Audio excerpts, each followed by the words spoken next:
Welcome, everybody, to the Culture Shock Podcast, episode number 14. Today, we are discussing mental health. Mental health was a part of episode number one.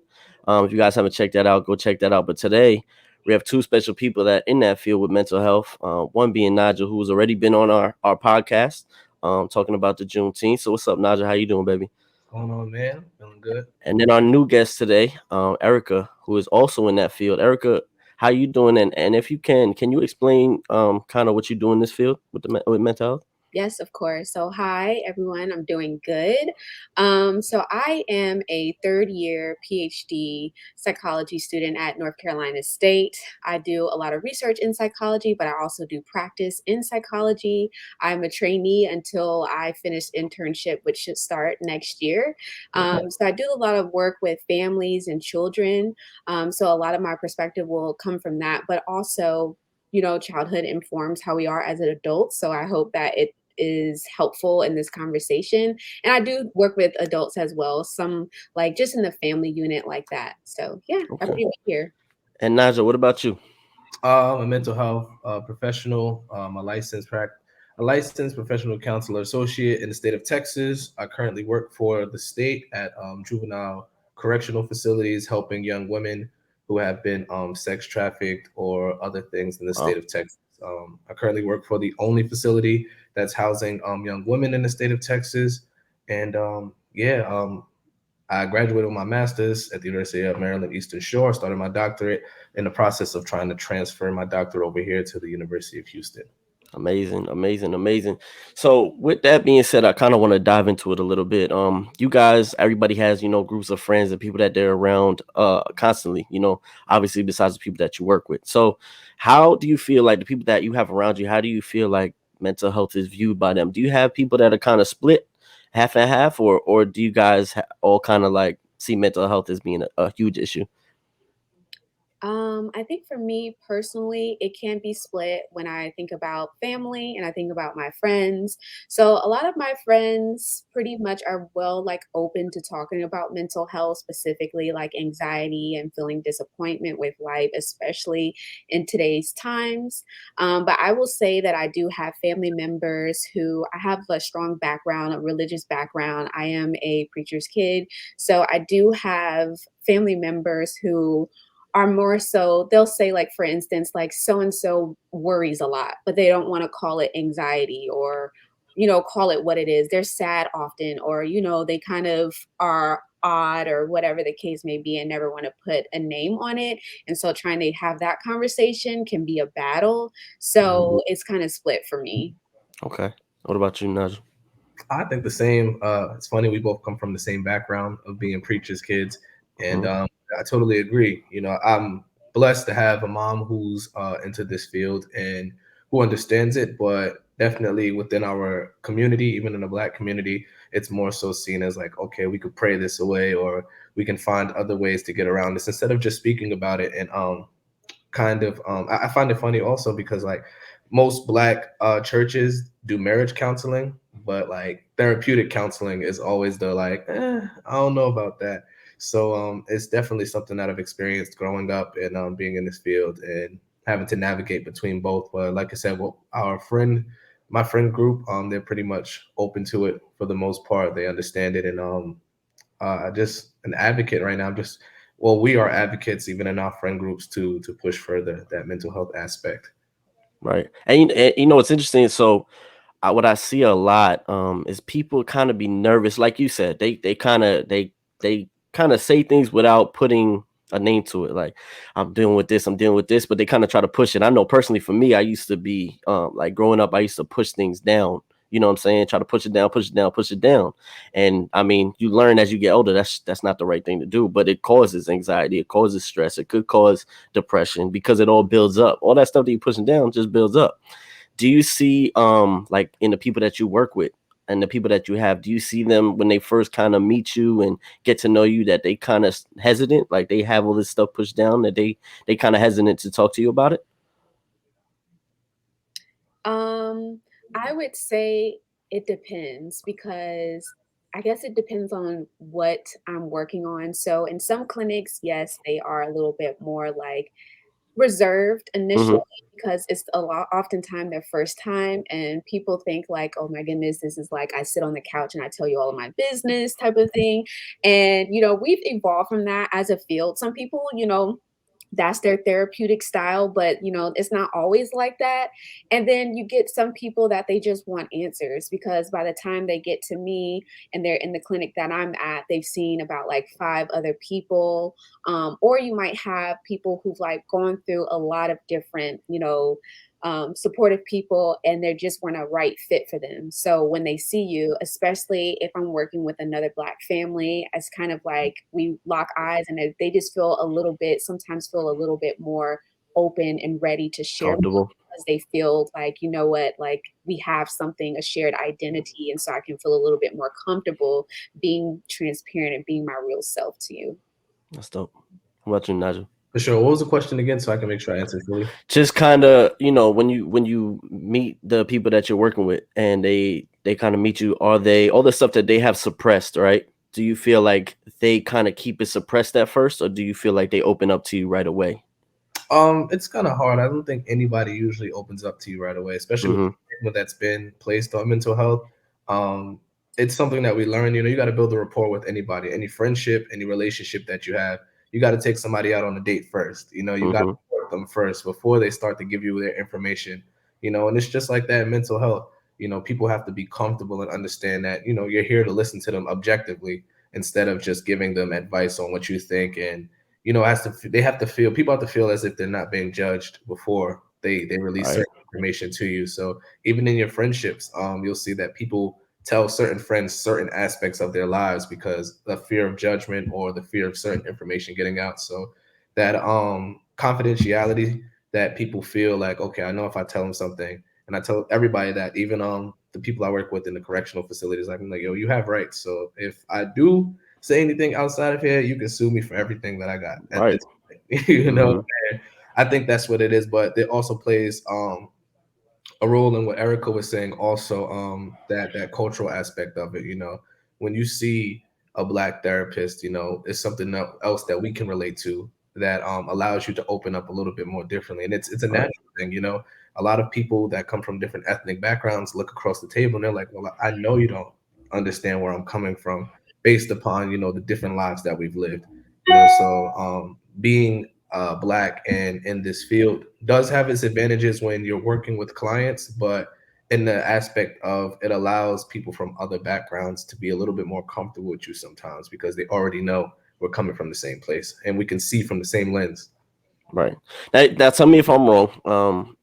I feel like, especially back, I even when we were kids, I feel like mental health wasn't a thing that people brought up. Therapy wasn't as it is today, as far as like it's approved now. Like when I say approved, I mean like people really want to do it. There's more people that seem to be willing to talk about it publicly.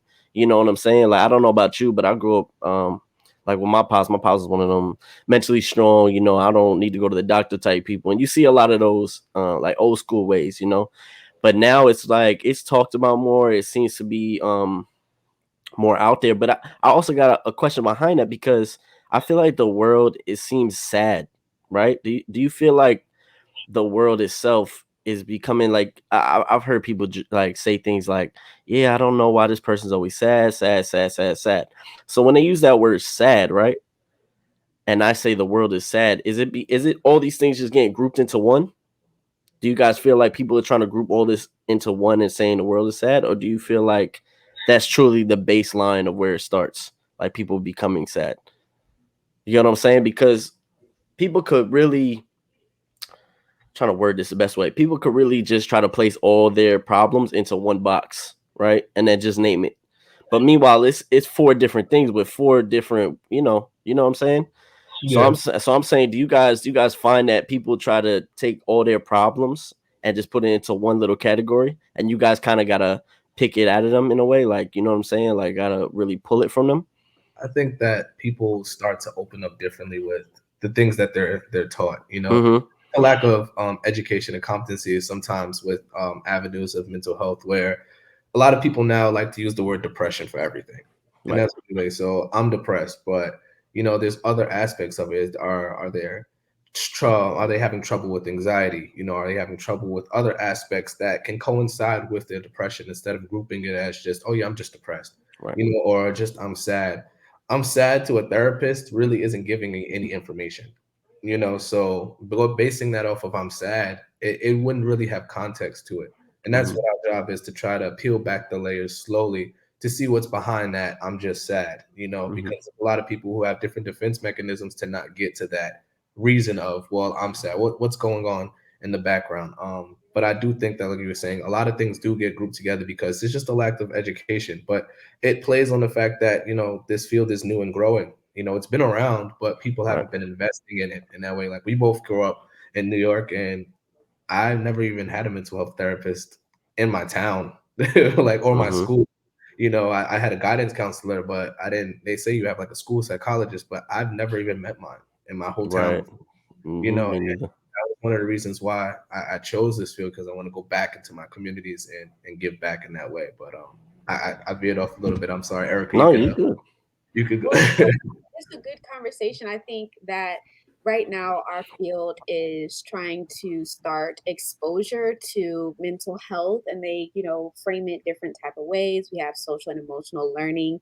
That is like a hot topic right now that's going on in our schools, to try and bring in techniques to kind of, how do we respond to stress? How do we put a name on stress? And, building healthy social and emotional children that become healthy socially and emotionally adults. And so I think that we're growing in more health promotion behaviors. Just as a student, just watching like my supervisors who have been trained like 10 or 20 years ago, and Mhm. some of the things that I talked to them about were not really like hot topics for them when they were being trained. So I Mhm. definitely see the shift. Our practitioners see the shift in moving towards more like, let's talk about this more at an earlier age. Okay. And then like even on Instagram, like when you click a reel, it's like not a real, not even that. When you click on the explore page, it's a bunch of people. Some people could be like 5 tips for dealing with such and such. That Yes. was never really like a thing. Nobody really was telling you 5 tips for anything. And another thing, just going back to your first question about how people like view the world, how my parents were raised, and they would always say this, is that they were raised to like be seen and not heard. So from that mindset and that perspective, whatever they were experiencing, it could be they didn't like something, they don't like this space, and it was just like, you better be glad to just be here. Just be glad to just like, you have food on the table, you have clothes, you go to school, and all of those type of things. So that's kind of the mindset that they have, and that mindset has trickled down for generations. And it just depends on, kind of the environment in which you are developing and are raised, about how you're talking about, well, what is bad, what is, sad, or what is disappointing about things, because it's a lot of disappointing things out here that's happening right now, just in Mhm. everybody's personal lives. And then when we think about like our systems as a whole, politically, even locally, nationally, all of that, it's a lot of different things that have different impacts negatively on people. And there are a lot of good things. So Right. sometimes when it kind of is looking like, that it might be more so bad than good, it might be time, to think about talking with someone to kind of get that out, and not, keeping it in your mind and just ruminating on that over and over and over like that. Right. And one thing you said that kind of stood out too is you said, the things that we see now we haven't seen, like social media, where you kind of have everybody being a teacher. I'm not gonna hate or say nothing bad. Some of the stuff that you see on there in the reels, sometimes they, it's good, but sometimes, people are just chatting, and whatever they feel personally gets them through things, which is fine. It's good to share. But I feel like, and you tell me if I'm wrong, I feel like that kind of can jade somebody too. You know what I'm saying? You guys are trained. You guys know what you're doing. You guys went to school for this. You got, like what you're doing in this field is really something, right? But then you have these people that are just kind of just going off the limb, whatever they feeling. How does that impact from like social media make your job tougher when you get people like this to come to you and finally open up and say such and such? Like, does it make it tougher, or is it just something you just kind of get through? I would definitely say, um, I've just seen from watching my own like stories from people who I follow. They'll post a TikTok that meets like technically the qualifications for a diagnosis of ADHD. Like it could Right. be a lot of different things, and people will be like, "I got it. That's me. That's me. I got that." And I'm just like, no, that's not all that it is. Like all of these different mental health conditions that we have. It is categorical, but it also has to do with other things. And I think when we look at reels that are trying or TikToks that are trying to bring awareness and exposure to things, we're also skipping the step of actually seeking someone who is actually trained to help you navigate that. And I'm not pointing the blame on those who, feel like that might be me or whatever the case may be, because there's different barriers to accessing a licensed health professional. It could be insurance, it could be time. There's all of these barriers. So I can understand if like I just want to get help and I want to get it now.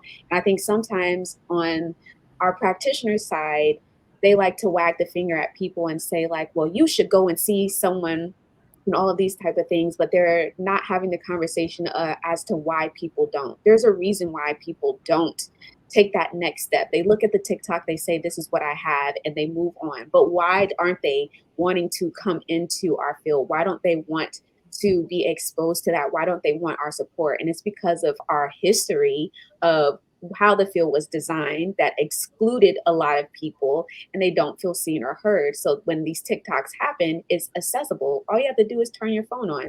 Now, if you want a therapist, you got to go through either Psychology Today, you could find like My Black Therapist or all of those type of things. Try and find insurance. I've seen, sessions that cost $120 because they don't accept your insurance.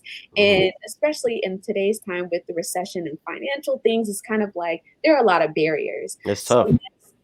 yes, social media is impacting our field in a lot of different ways, both negatively and positively, but it also is making us have to confront our history and have to confront the barriers that we continue to uphold in our field. Right.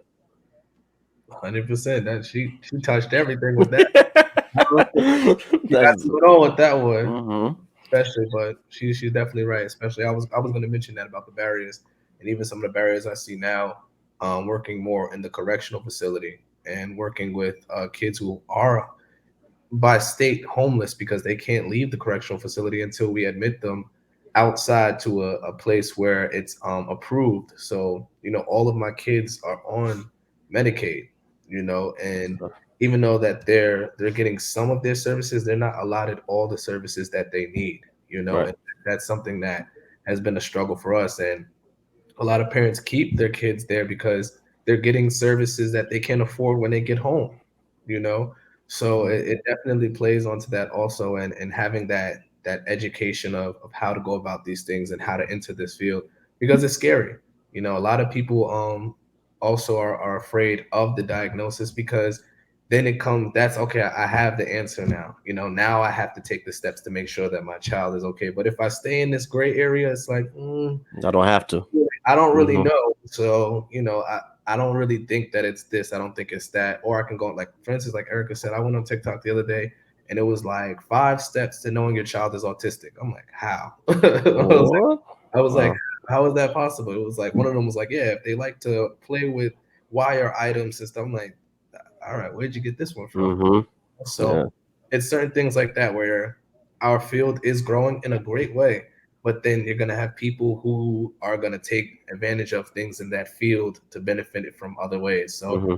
now people are like, why am I gonna go to a therapist? I could just look at 1,000 TikToks Yep. and I Yep. can diagnose my own kid. Like, Yeah.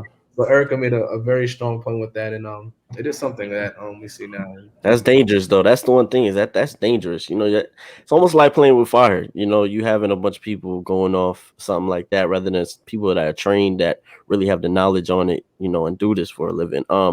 We touched on people getting into therapy, people kind of being on the fence. Now, once you have somebody in therapy and you got to break, like you said, you got to peel them back with layers. Once you start to break through, right, and you see them doing well, you realizing that they're starting to see their potential and everything that they're going through, they're starting to reach. When they hit that, I want to say the boulder that just comes sometimes. Because I know personally, I've been in therapy where I was doing great, and then I hit like a spot, and it could bring you back to where you started, kind of thing. How do you guys handle that when you guys have clients like that they hit that wall? They were doing so good, and all of a sudden they hit that wall, and it feels like a setback. For those people that are out there that are worried about that in therapy, that watch this, that are going to be worried, if I get into therapy, what if I hit a wall? How will we fix it? Can you guys explain kind of what you do when that moment happens with somebody you work with? Um, I will say that my training is still ongoing when it Mm-hmm. comes to the therapeutic things of nature. So with therapy, I primarily do like assessments. So I do assessments for ADHD and Mm-hmm. like if it's that or just hoping to find interventions and stuff like that. Mm-hmm. So as far as that, that is like a growing skill that a lot of therapists, especially like budding ones like myself, and even Mm-hmm. once you graduate, trying to getting your footing together, learning how to combat that. Mhm. But some of the things that I have just seen and just have learned about is just being there with that person and like not leaving them hanging when that happens and working through that. And it takes a true commitment on both ends to continue this work. Like therapy, as far as what as I've seen and I've learned, is hard work. This is not like a a one-off thing. This could take, could for some people it could take months, it could take years and all of that. So there are going to be times in which there are going to be challenges like that, and just learning and just being aware that that could happen, but that does not mean that it's the end of everything. Like Right.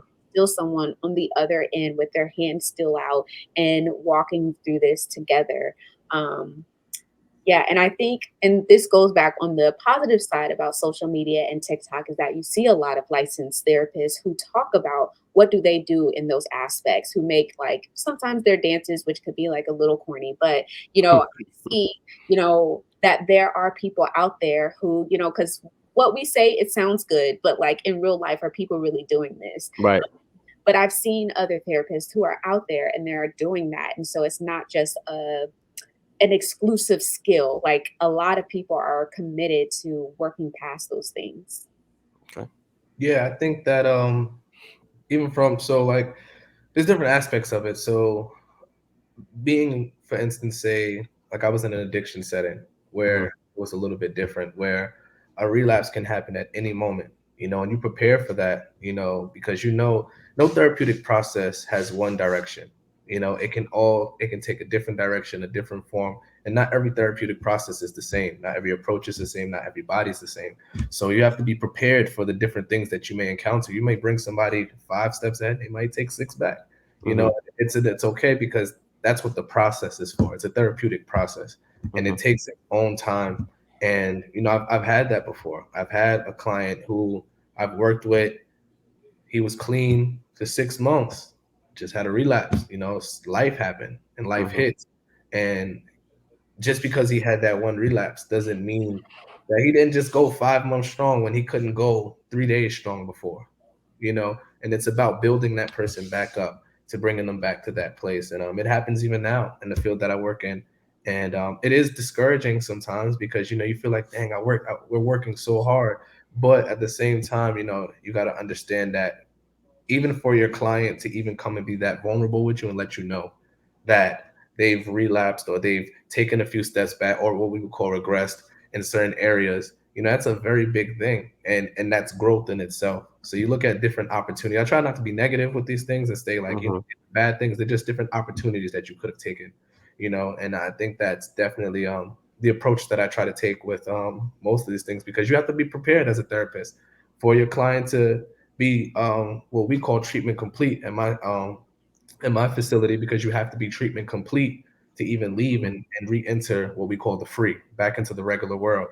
But you may relapse or go back and regress, and I've had that with students and youth who have gone back completely the opposite way after they've gotten out because of the different life barriers that they had to face coming out of there. So I think that it's something that all therapists have to prepare themselves for. It's something that you have to work on continuously. It's not something you just master and learn.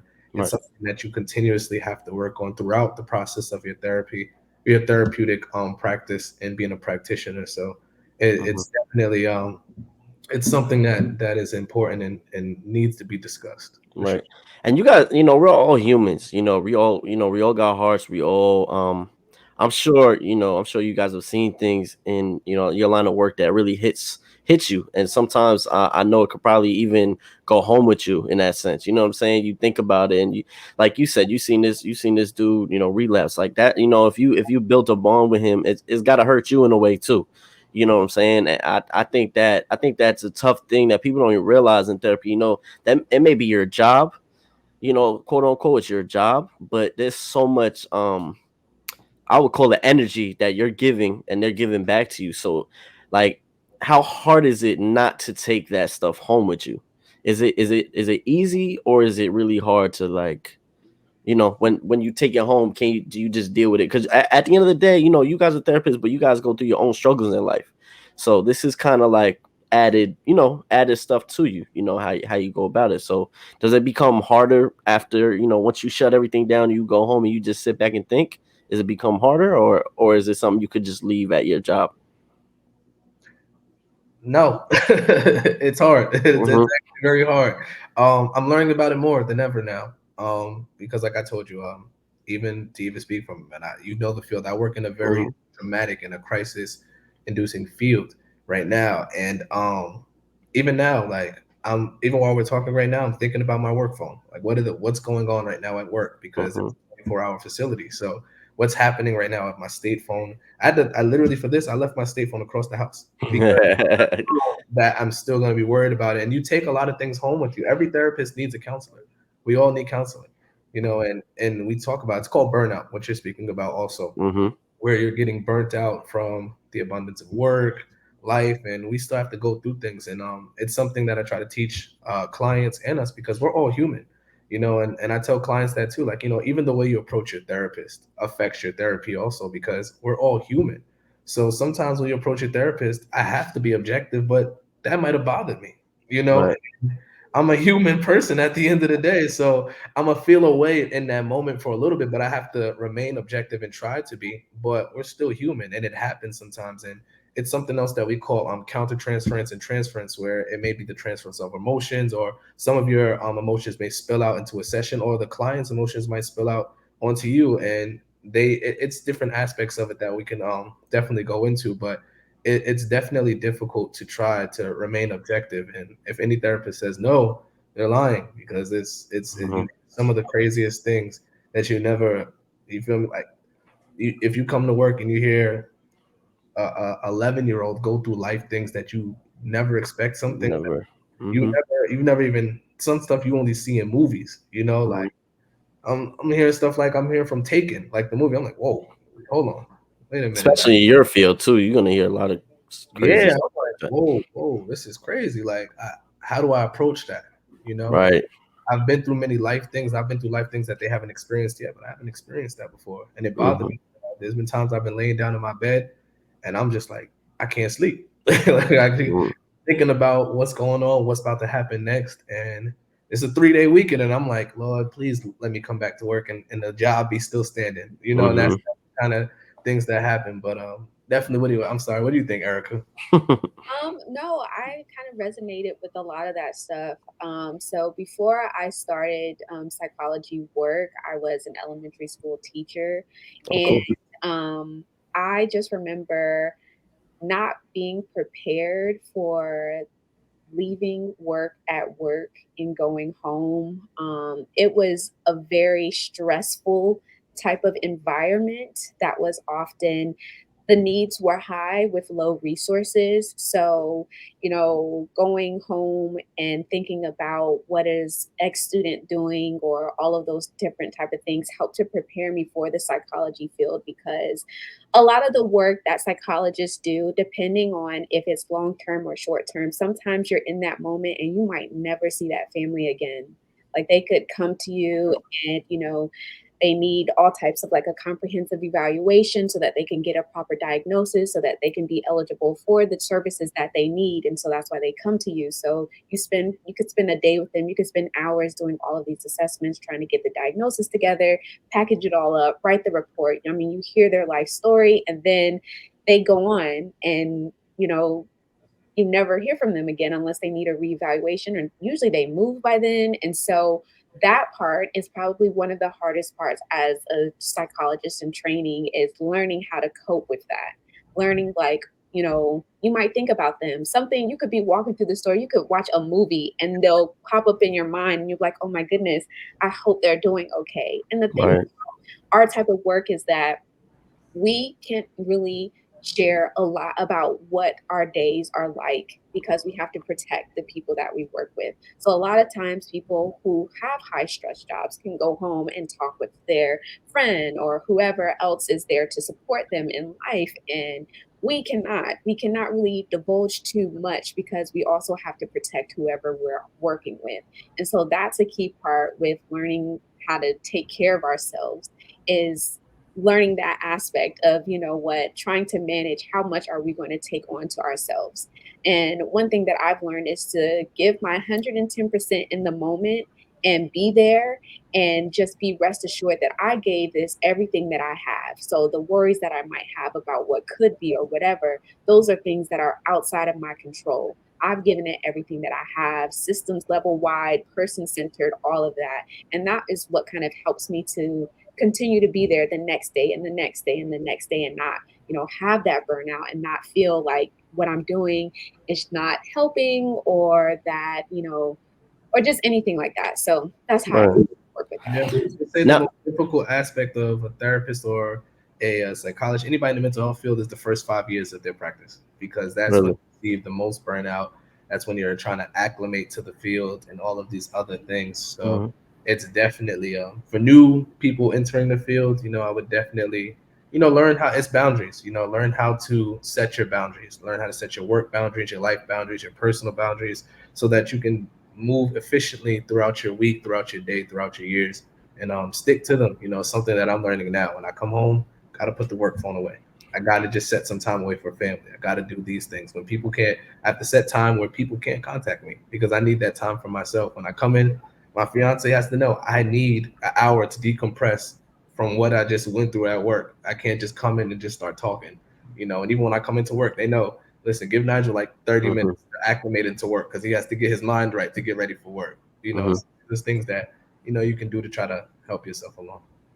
Now, a big question. So you guys, in your line of work, like Erica was just saying, you can't get into what you're pretty much what you and your client talk about, and you and whoever you work with.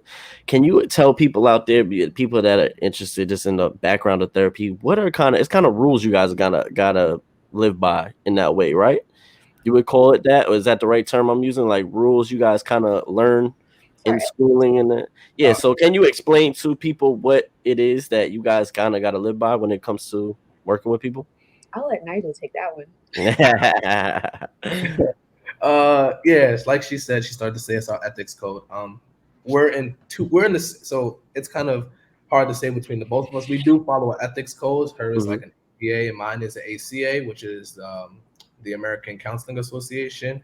And we have the code of ethics for us, but it's based out of the a psychology practice. Like, so the field of psychology branched off into the field of counseling. So we come from psychology. They're Mhm. two different fields, but they both work within the same field.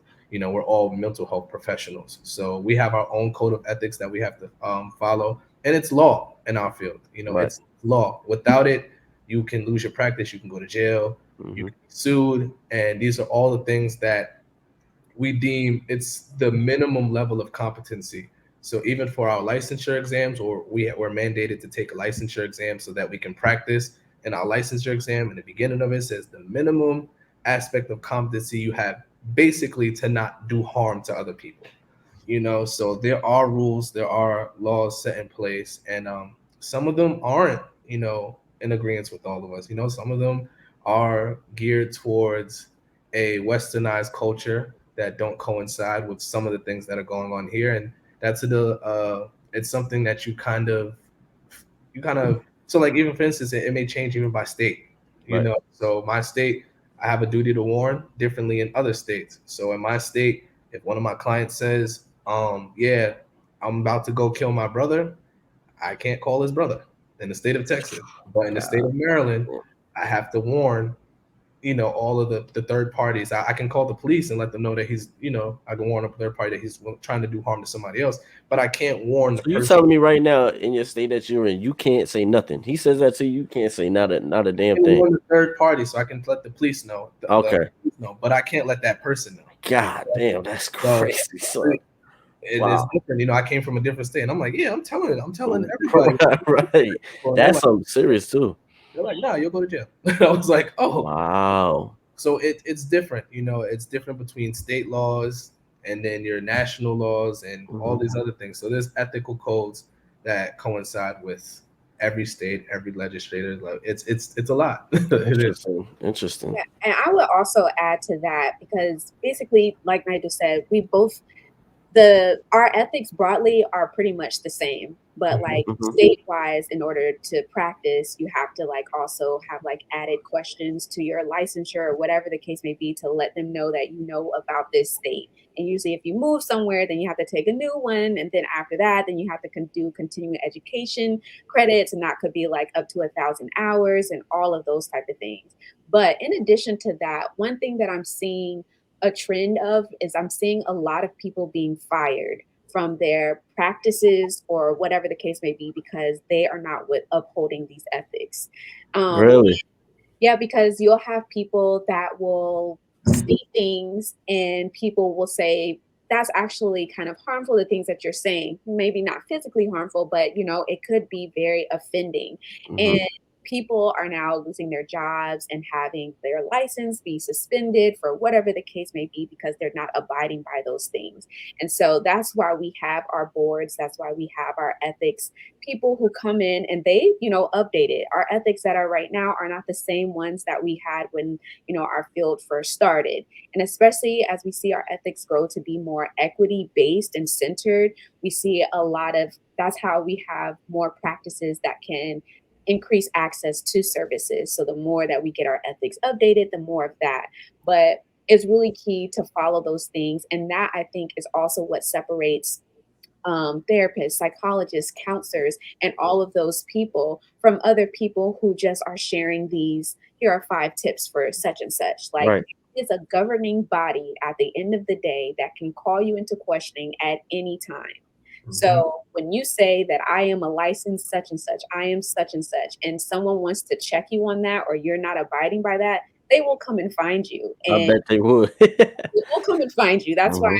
when I see people say all of these things, just out here just saying things. I mean, I'm on academic Twitter, I'm on academic Instagram, all of those psychology like subfields of the social media sphere. And I see things and I'm just like, wow, like the boldness. There's just some things that I just wouldn't do or say. And I've seen people have the consequences of those things because they are not following ethics. They are not remembering those things for whatever the case may be. Hmm. So No. Erica, what is your inspiration of doing this? Like what inspired you? What drove you to really want to help people, to really want to be in this field? Because I know like Nigel, he has his mom that I know has a great passion for it. So I know him growing up seeing that. I know that has to be a big inspiration for him. And he said giving back to his community. You know what I'm saying? But for you, Erica, what's like your big inspiration behind really where you're going in life? I think probably childhood, like a lot of people would say. Mhm. I feel like I always wanted people to feel like they belonged in spaces and that they were validated. And so my first kind of exposure to that was, of course, through the school system. And I saw people being treated differently just off the basis of, they might not respond in a way that people were trained to have people respond. So students might want to stand up when they're being taught. Doesn't mean they have to sit down for 8 hours. Or I've seen people talk about students and that impacts how they, go about life in that way. I've seen trajectories of life changes just because of how people talk about children in the spaces that they're in. I've seen how social and emotional like challenges can impact how people feel included. So I knew that I wanted to be a psychologist because of that reason. And I'm very, very nosy. Like I always wanted to be like, well, why? Or like in people's business. I was You one be of like those this. Yes, I was one of those people like in the grown-up conversation. Mhm. Mm. Just wanting to learn. together because not I was nosy, but I always wanted to know, why do people behave like this? Why are you doing this? And Mhm. so that, my experience in the schools and with that kind of like drove me to psychology. But then when I got to psychology, I felt like they wanted me, but psychology was not inclusive of me. And so, like, Okay. they wanted the fact that I was really passionate about things. They wanted the fact that I have great advocacy skills. But when different policies are in place, I often felt excluded for whatever the case may be. There's a lot of barriers to entering like this field. And I just was kind of upset with that. So I was like, you know what? I know a bunch of people who want to go in this field. So I'm going to bring them in this field and we're just going to do what we got to do. And we're going to, advocate for better in this field. And so, even with me training to be a psychologist eventually, I have a YouTube channel that I've like walked people through my graduate journey from application to where I am right now and where I hope Mhm. to go. I've met with a lot of different people. I mentor people to just kind of get them help into this field, because it can be challenging. But also, another piece of why I continue to do the work that I do is I really believe that we can expose families to support and help earlier than how we do it right now. I feel like right now our field is really in crisis mode. And so we're putting out a lot of fires. Like we're constantly in the mode of like, this person is experiencing such and such has gotten to this degree. There's a trend of crisis in this way. We have to respond now instead of responding in the forefront.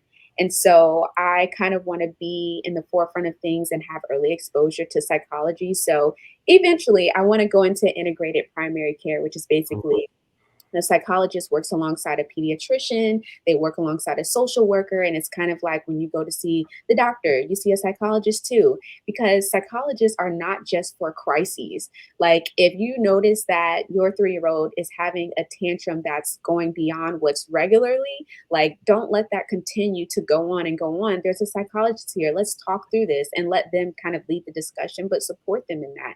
And so that's kind of where I want to be at. I love that aspect of things. I like breaking the stigma of psychology and being within communities. And a lot of private practices are in communities because they want to reach families in that way. So that's kind of, I have a lot of different whys, but that's kind of like my goal and why I'm. Mhm. And what about you, Naj? I know you touched on it a little bit, but get a little, deeper as far as like that goes. It's crazy. The She's gonna be mad at me. So there's two people. The two people that have influenced me the most Mhm. my mom started me because she was very influential in childcare. She had ran many multiple childcare centers throughout the beginning of my life, which wanted to push me to be into that system. I would be there volunteering, helping, started working in childcare early on, from 13 up to like 18, went to college. Then afterwards got into my master's degree. But like I said before, like I didn't have any of these resources in college and high school. Right. Well, yeah, not even in college. I don't think. Not my first college. So it pushed me towards that field. And I kind of was just like, you know what, like I've always been a person that I liked, and I don't like when people say this. Like a lot of people enter our field that say, "Well, I'm good with talking to people." That's not what this field is about. Like it's so Mhm. much to that, you know. But I really felt like I wanted to invest more in the people around me and invest in the communities around me and be something that I never had, and that's what really pushed me towards this field. But the second most important factor of my journey into this field is Erica. She literally I, I graduated my master's degree, and like she said, very something that touched me when she first said it just now about how she wanted to let people know that you can enter these fields and that you are qualified to be in these fields. I never thought I'd be able to get into a doctorate program. Right. I was just sitting. We was in the middle of the pandemic. I'm like, Erica, I want to do my doctorate, but I ain't never getting no doctorate. I feel like I'm Mhm. not going to get in there. She really taught me that these fields are accessible to you. These fields can give you the opportunity and they can provide you with the funding for it. Like Erica's a genius with funding and getting funding. And she's the reason why I got fully funded to my doctoral program. That's beautiful, man. Yeah, in the middle of the pandemic at that. Like we was in the house, like she was trying to help me with my applications and all. Mhm. things, and she's somebody that I look towards to, and I'm blessed to have a colleague like that and a friend like that for the rest of my life to have.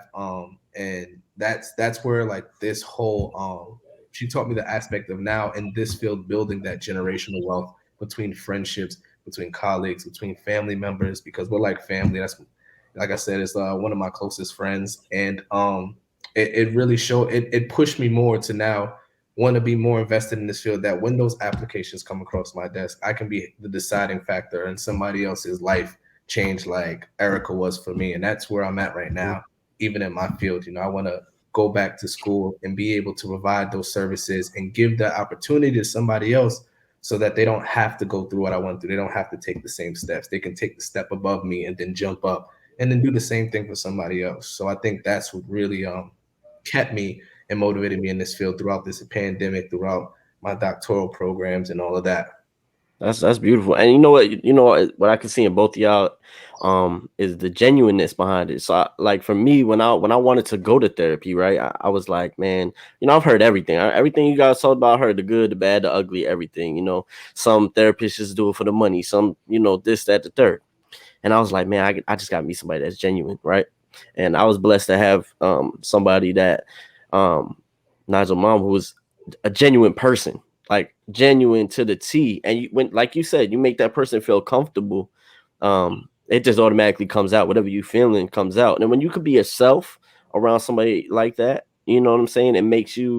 It kind of uplifts you in itself. You know what I'm saying? Like they're there to help you, of course. They're there to have the reaching hand, like you guys said. But when you could feel that they're genuine behind what they're doing, it's not really money or a check for them. It's really, you know what I'm saying, they care about you, you know what I'm saying, and that I feel like separates the good ones from the bad ones. And with you guys, I could tell both of y'all genuine and really have passion for what y'all do. You know what I'm saying? It's not just, hey, look who I am, look what I am. You know what I'm saying? Like what y'all do is commendable, and I think a lot of people should really like Nigel just said, and how he looks up to you. I'm sure you guys look up to each other. You know what I'm saying? I feel like a lot of people should really look up to you guys, because what y'all do is just as serious as anything else in this world. You know what I'm saying? And right now, it's probably right now you seeing all these shootings, you see all this craziness. It's just like, where's the world at mentally? You know what I'm saying? It not just in America, it's the world. Where's the world at mentally? So my thing is, I asked on a lot of my podcasts. I want to ask you, Erica. I think I asked you, Nigel. I'm not sure. When you think of the word culture, right? What does the word culture mean to you? The word culture means a lot to me. Mm-hmm. Culture means identity. To me, it means values, customs. It means inclusion within my people, my folks. Like when I think about culture, I think about how people feel like included within their things. It's things that you just know, like within myself, culture, but also culture for other people, how their own traditions, their own likes, interests, values, and all of that, what brings them who they are, their identity. So, in a nutshell, that's what I think of. All right. I agree. I think that culture is it's different aspects of family, love, inclusivity within a subgroup of people, and a main group of people also. But I don't know, culture is just on a broader scale of it. It's just something that we all share that makes us feel good, Right. and it's something that we all like have within our own ethnicities, races, but it's something that we all can agree with, and it's different levels of culture, and like I say, I just tweeted the other day, I'm like, New York is its own nationality Oh, because for they have sure. it's its own For culture in sure. itself, just to Mm-hmm. be from New York, and things like that. And then there's other aspects, like I said in the other podcast, there is no culture because there Mm-hmm. isn't other culture besides black culture, because black culture is in every culture. You know? Mm-hmm. So, and that's just another thing. I'm just a radical person that says, you You say know, what you feel though. That's what that matters. You really stand that, on. and that's the culture that I grew up in, and I'm appreciative of it. And I definitely think that culture is an aspect that plays on every aspect of every field that we're in. And I love it. I love every aspect of my culture, at least. That's dope. Now before we close this podcast out, I want to ask both of y'all for a favor. Um, Can y'all, for the people that are gonna watch this podcast and the people that are really, really on that fence, not people that are bullshitting, but the people that are really on that fence of going to therapy and really, um, you know, possibly really changing their lives for the better, right? I'll start with Nigel. Um, I don't want you to give like a pitch, but I kind of just want you to, for the people that do watch, just kind of give them just a feel of like really in a totality what they'll step into and why they shouldn't be scared to step into it. Into like therapy Into or therapy, yeah. Just oh, what they're gonna step into. what they're going to or what they shouldn't be afraid to step into. Well, both. You can do both. What they're gonna step into and what they shouldn't be Um, afraid of. that's a different. I wouldn't say be afraid Mm-hmm. of it, but I would always say do your research. You Mm-hmm. know, when you step into anything, you don't do your research, you're not going to get the quality that you should have. You Mm-hmm. know, and that's with just anything that you do. So when you step into this field, and it's just like when you go in, nobody just goes and walks into any doctor. You know, you Right. look for a good doctor, so you should Mm-hmm. look for a good therapist. You know, and a therapist has a lot of power to dictate different things in your life if you don't go to the right therapist. You know, they can have you thinking differently, they can have you acting differently based upon someone that you trusted with everything that you have. You know, and your mentality is it's a very strong thing. It's a very dangerous thing to play with. You know, and I think what was the other question? Things that you should expect, and what was the other one? We said scared, but you changed it, which was fine, which is a Oh, little okay. better. But then Yeah. you should expect. Mhm. Things that you should expect: relief.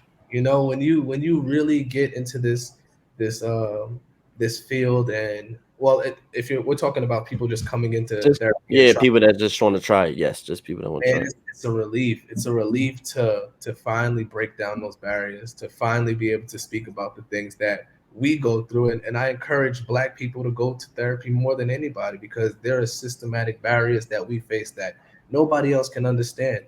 And I'm not trying to downplay any other therapist, but you know, if you are of another ethnicity culture, I would look for a therapist that is Black or that is of the same ethnicity, culture, or race as you because they can come from the same standpoint. They can see through the same lens that you do and understand you in a different way. And I think that that's the most powerful thing. And the things to expect are, you know, just I don't after therapy, and I got to really become vulnerable with myself. You know, it was a different aspect of growth that I've never had before. And I Mhm. think that that's the beautiful part of therapy. You know, there's a different level of growth that you can achieve. You can grow in your finances, you can grow in life, you can become the most best person in the world if you really want to. Mhm. But that individual growth, you know, that comes from within is something that it's just a precious thing that you'll never feel. It's not even the same. Like sometimes you know how people be like, "Yo, I want to have that feeling," and that one feeling you get from like, wow, like therapy is dope. And it's like it's a Yep. beautiful feeling, and I wish that I could have that first feeling. It's like falling in love for the first time again. Like, wow, this is really something that's great. And it's the same thing on our end. You know, we that's what rejuvenates me when I see that light in somebody. Like, wow. And I just had that like literally Friday with two youth, and it was just like, wow, like I feel That's good. dope. Yeah, that's dope. That's gotta be a great feeling. Yo, it was the best feeling I had at work, and I told everyone, yo, this is the best day I've had at work, and I've been here for like a little while, Hmm. but this is the best day I had at work because it really reminded me why I wanted to do this. Why you do it? No. And so on both ends, you know, so to share that with your therapist, it's a beautiful and genuine thing that you know it's unmatched. Mhm. I think for me, well, speaking from personal experience, being on the fence of therapy before, I will say that prepare to, when you find the right one, to feel seen in a way that really makes you feel like it was worth it. Because, like, when you have maybe headaches or something physically is hurting, you call your doctor or whatever the case may be. But and you have that support. And when you walk into the doctor's office, this could be a doctor that just might have read your chart, or you've been going to the same person for years. When they see you, they say your name, all of that. Like you feel like this was custom made for me. Like this was 15 minutes, I saw Dr. Such and such was made for me, and I'm walking out feeling better. I have some answers. I at least know whatever. And so, from being on the fence, for me personally, just feeling seen in that way, having someone who is dedicated to learning more about me and is there on the other side, it was kind of like, it was just an added resource. And if it was available to me, I'll just check it out. Right. And, from there on, it felt like a supportive space, feeling seen, feeling validated, knowing that you're not alone, is one of the benefits of that. And also having clarity of some things, talking things out and synthesizing things. A lot of Mhm. people think that therapy is just advice giving, like, who is this person to tell me what to do? When that's not often what a lot of therapists, what their objective is in sessions and things like that. So personally, that was kind of the benefits for me when I was on the fence of like if I'm going to do that or whatever. The training and just knowing that they're ready for you. Like Hmm. they've gone to school just for you. Yeah, yeah. Right. They're ready and waiting for you. There is a spot already made for you. So yeah. That's That amazing. make me want to go to work. Word. That's Yeah, amazing. No, I'll for go real. back That's to work. Yeah. amazing. What about you, though, Pat? How did you? What? How How was do I your? how do I feel going into therapy? Well, how would that did that moment when you were like, wow? Because you told us Nah, that. that was no. Yeah, I got into that and I was, I was skeptical, you know what I'm saying? I was always a person growing up that I didn't, I really, like I said, kept everything down. I didn't really talk about it. You know what I'm saying? I wasn't like that, So once I finally did meet, the therapist that really I really just, I say it, but fuck with. Like, I'm sorry, but I know we're being professional here, but I really fuck with it. You know what I'm saying? At the end of the day, you know what I'm saying? Like, it was dope. And I was like, once I really was able to, kind of like, have the back and forth, and it was just kind of like just molded together. You know what I'm saying? Like you said, they make you feel it's like personalized, right? But you just start to see it as you're working past it. You start to see it. I know personally for me, just good things around me started happening, right? Because I put my best foot forward. I got out of whatever rut I was in as far as my mental state, wherever I was at, I got out of it. You know what I'm saying? And you start to feel it, not just mentally, you start to feel it in your body. You start to feel it in maybe just things you do. And God blesses you, heavily once you really change the things in your life that you need to change. So, that moment, like you said, where you just like, man, I like this shit. Like, I love this. You know what I'm saying? Like, I look forward, I still go to therapy and I look forward to every week having that talk. You know what I'm saying? Obviously life is life. So some weeks you really have a bad week or you might have a bad day.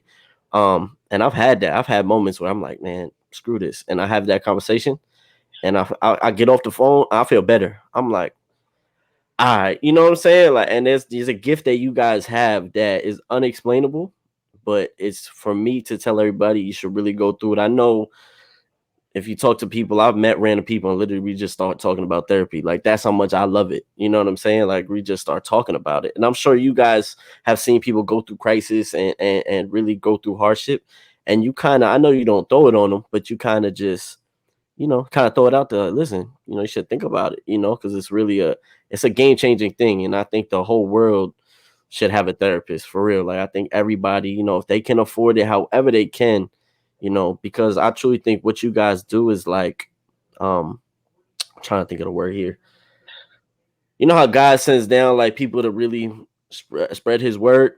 You guys do that in just a different realm. You know what I'm saying? And you guys are like prophets in that way. You know what I'm saying? And I think that that's dope. And you guys, in the Black community alone, changing the game. You know what I'm saying? And it's a lot for people to really look up to, like I said earlier. And I appreciate y'all, period, for what y'all do. And for real, I think everybody that watches this should really listen in, really pay attention. These are two people that are very brilliant in what they do, and it's going to really be game changing to a lot of people. And I appreciate both of you guys for being here. You guys, amazing work. Thank you for having Appreciate me. you, Pat. Always, Always, man. always. And this is Culture Shock episode number 14. We out of here. Thank you. All right.